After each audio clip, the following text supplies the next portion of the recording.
Welcome to our channel, Hashmi Clinics. All right, let's jump right in. Today we're tackling a remedy that I think is, well, it's often a lifesaver in some really tricky cases. We're talking about Ammonium Valerianicum.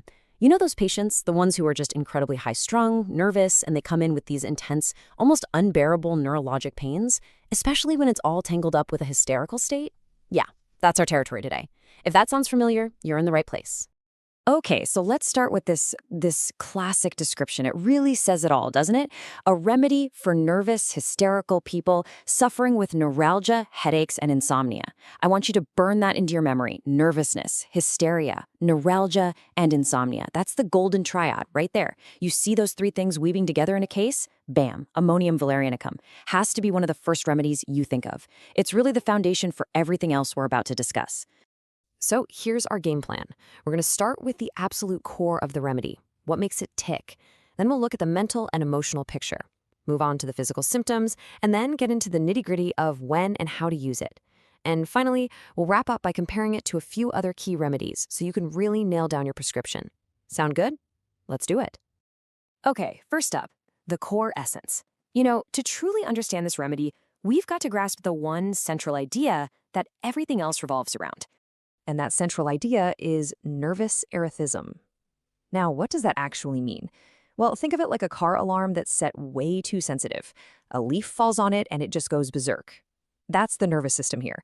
It's in a constant state of over-irritability, oversensitivity, just overreacting to everything.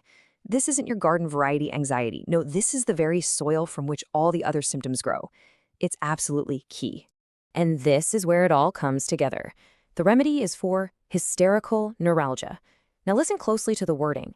The neuralgia isn't just a separate problem that a hysterical person happens to have. Oh no, the hysteria, that nervous erethism, is the engine driving the pain. It's the cause. If you miss that link, you're gonna miss the remedy. It's that direct of a connection. So if that's the core disturbance, what does the person actually look like? Let's dive into the mental and emotional sphere and build a profile of the patient who needs this remedy. So what you're going to see is someone who's just keyed up. They're nervous. They're hysterical in their constitution. They're really prone to getting swept up in emotional excitement. But here's the paradox. All that overactivity, all that spinning, it leads to this profound nervous weakness. They're running on fumes. And the sleeplessness, it's not just tossing and turning. It's an inability to shut down the brain, especially after some kind of big emotional event. The mind just won't stop racing. Okay, so we have this intense mental and nervous state. But how does that actually spill over into the body? Let's look at the key physical symptoms this arithmetism produces. All right, check this out, because this is a huge clinical pearl. The headaches, the facial neuralgia, the pain is described as insupportable. It's excruciating. But at the same time, the face is cold and pale. The extremities are cold. Do you see the contradiction there? The nerves are screaming hot with pain, but the body's surface is cold with poor circulation. That bizarre combination is a massive, flashing sign pointing you right to this remedy.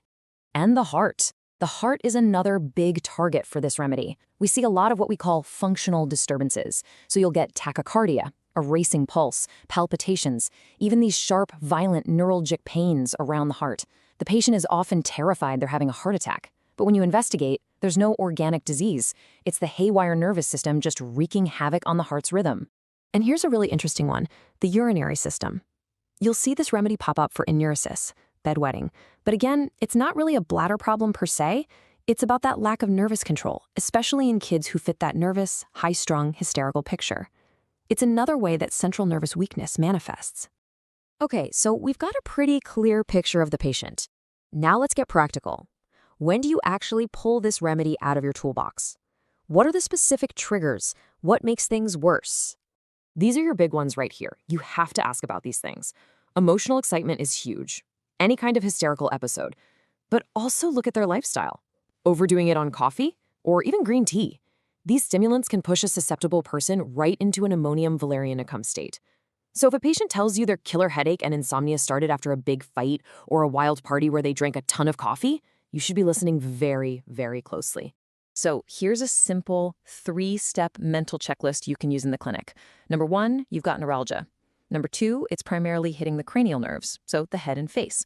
And number 3, the whole thing is wrapped up in this state of great nervous arrhythmism. If you have those three components, you're on the right track. It's a really reliable little formula. And just a quick note on dosage. The classic texts and a lot of clinical experience suggest sticking to the lower triturations here.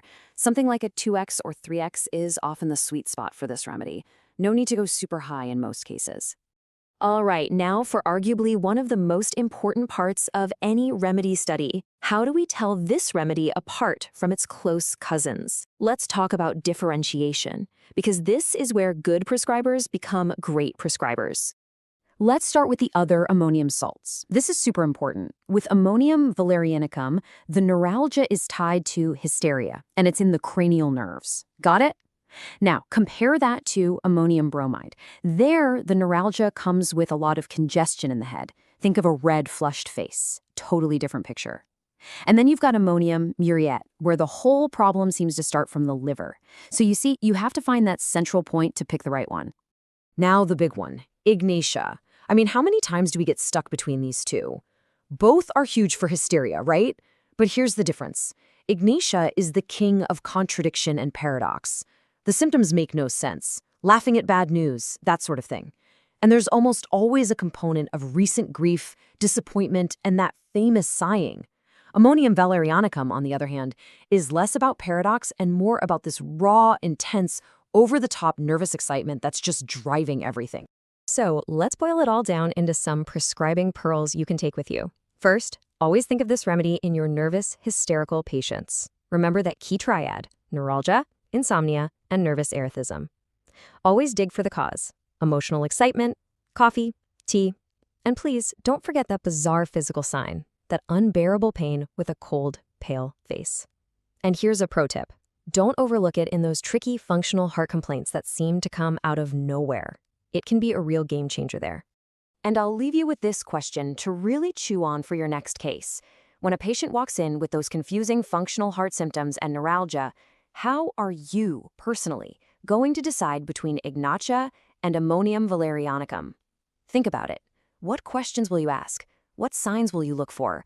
Because getting that distinction right, well, that's what changes patients' lives.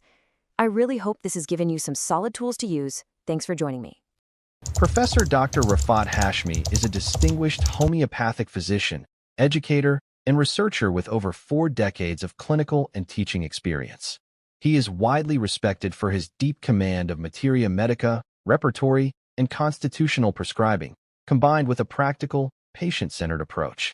Dr. Hashmi has dedicated his career to training generations of homeopathic doctors, blending classical principles with modern clinical insight.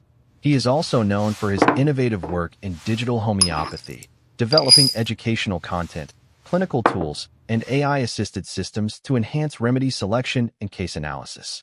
With a strong commitment to ethical practice and lifelong learning, Professor Dr. Rafat Hashmi continues to guide, inspire, and elevate the standards of homeopathic education and patient care.